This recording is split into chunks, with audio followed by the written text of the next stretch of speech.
daily faith. Daily waking up and saying, God, I'm going to trust you today. I'm going to trust that you know what is best. And when we wake up every day and say, I'm putting my trust, I'm putting my faith in you, God, man, it's so much easier to obey him daily. The decision to trust God every day. When we trust him, we respond with obedience. The second way we ensure a response of obedience is by staying close to God, is by staying close to God. So first trusting God, and then also staying close to him. Verse 28, Gabriel tells Mary, the Lord is with you. The Lord is with you. The Greek is interesting. It kind of says, hey, the Lord is close to you. The Lord is among you. Now, could God be close to Mary by his own doing? Of course. We know that God can be close to anyone he wants to be close to. And we know he wants to be close to all of us because he sent Jesus, Emmanuel, God with us, right? But I also have to believe that Mary, with God's favor on her, was choosing to be close to God, was choosing to pursue God before this command, before Gabriel came to her. That she was choosing to stay close to God. We ensure a daily response of obedience when we choose to stay close to God, when we walk with him daily. We stay close to God in a couple ways, real quick. First, I think the most obvious way we stay close to God is through his word. And not just coming once a week and opening his word, but through daily engagement of his word, right? Not just reading it and moving it to the side, but really engaging his word, studying his word, reading through it, maybe even with a journal and writing it. God, what do you want me to get from this? What is the encouragement from this passage? What is the challenge from this passage? Where is the gospel in this passage? And then praying through that passage. God, what does this mean for me? What are you trying to show me through this? And that doesn't come by spending a minute or two in it. That comes by spending time in God's word daily. And as a result of spending time in his word, we get close to God. We draw near to him through his word.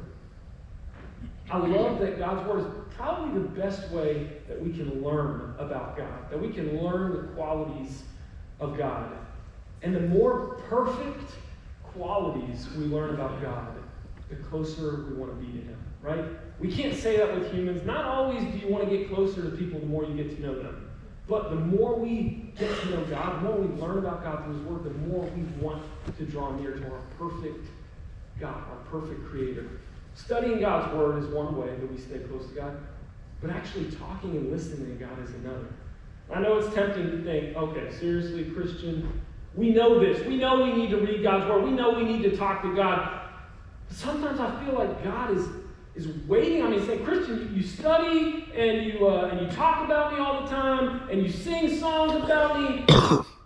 but why don't you just talk to me? We know that in order to grow closer to someone, in order to stay close to someone, you have to be talking to them daily. You have to be listening to them daily.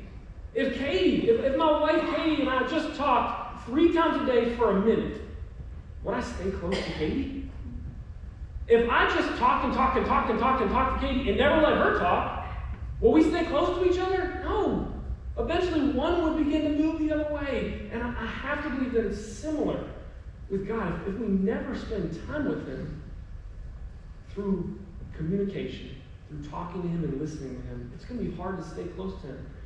I think the third simple way that we stay close to God is through Christian community. It's by other believers. It's so much easier to stay close to God when the people around you, the people who you are spending the most time with, are also trying to stay close to God, right? I mean, how much easier is it? Think about the time when you were furthest from God. I doubt you had a strong Christian community around you. And then think about the closest time, the time where you were like, man, I felt so close to God. That's usually when we are so tight with a group of other believers, with a group of other Christians.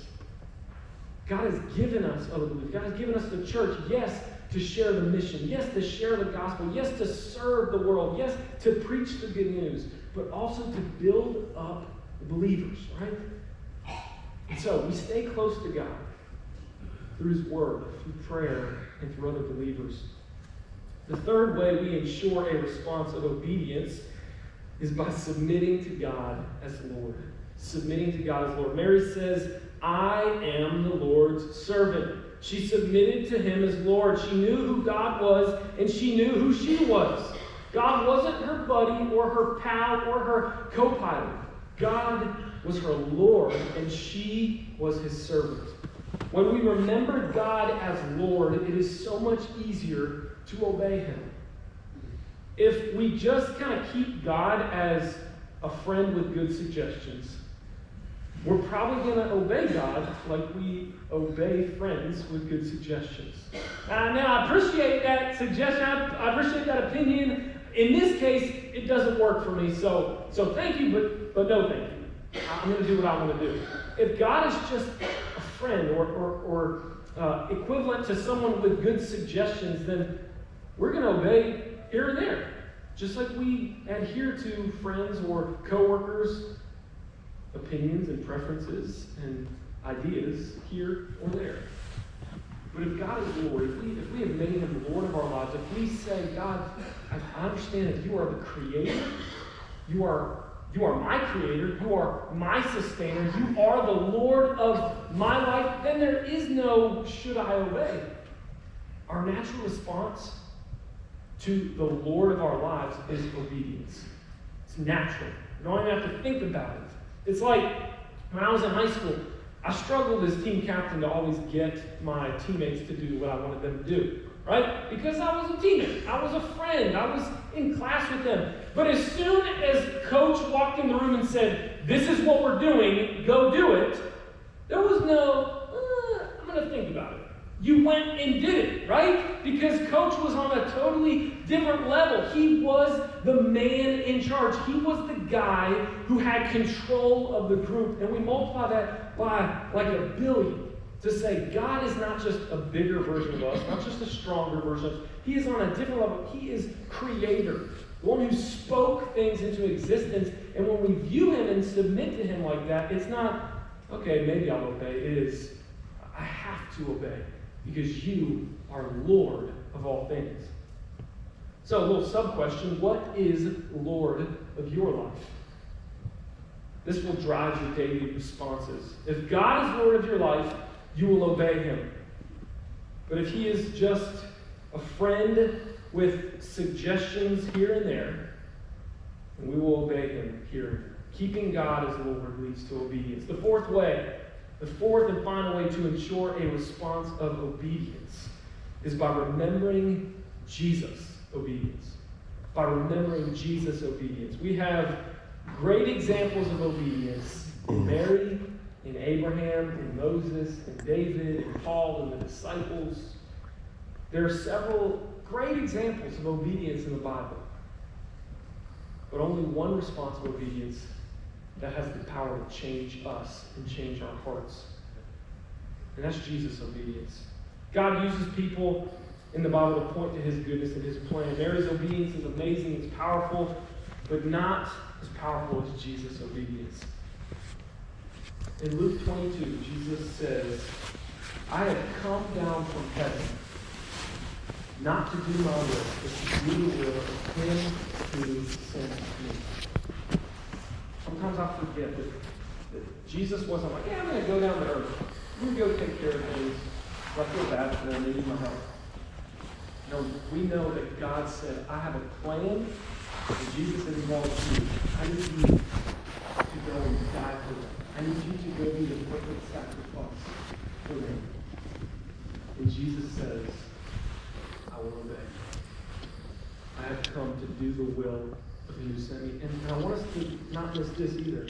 Jesus sweats in the Garden of Gethsemane. Not only did he come down to earth, not only did he lower himself to come down and leave heaven, leave his throne for earth, but now we see him in the Garden of Gethsemane sweating blood. And he even says to God, Father, take this cup from me if you will. If there's any other way, God, take it from me. And then the next sentence, but not my will, but yours be done.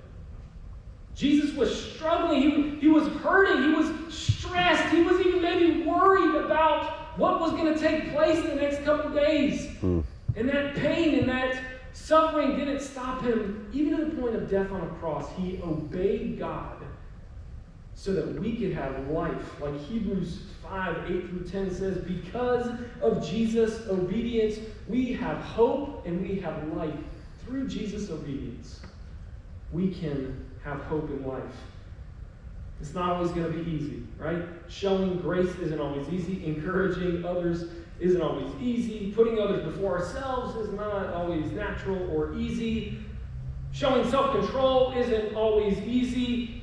Forgiving other people is not always easy. But these are the daily commands of the follower of Jesus, set by the example of Jesus. And through his obedience, we also can carry them out, can obey as he did. So again, I ask, how are we responding to God, to his daily commands to love, to forgive, to show grace, to show self-control, to control our tongues, to show compassion? Are we fighting him? Are we arguing with him? Are we running from him? Are we just disobeying? Or are we responding with, I am the Lord's servant? The Christian life is a life of hope and peace and joy and love. Yes, but it is also a life of service and obedience. And sometimes I feel like we're like, yes, I want the love and the peace and the joy and the hope. But I don't really want the obedience, right? I think sometimes we struggle. At least I do. I struggle with it. And I guess I can get by with the obeying the big ones. Like, I'm not going to kill anyone. That's easy to obey. Well, sometimes it's easy to obey. I can obey that one. But like the controlling the tongue, that one's not as important.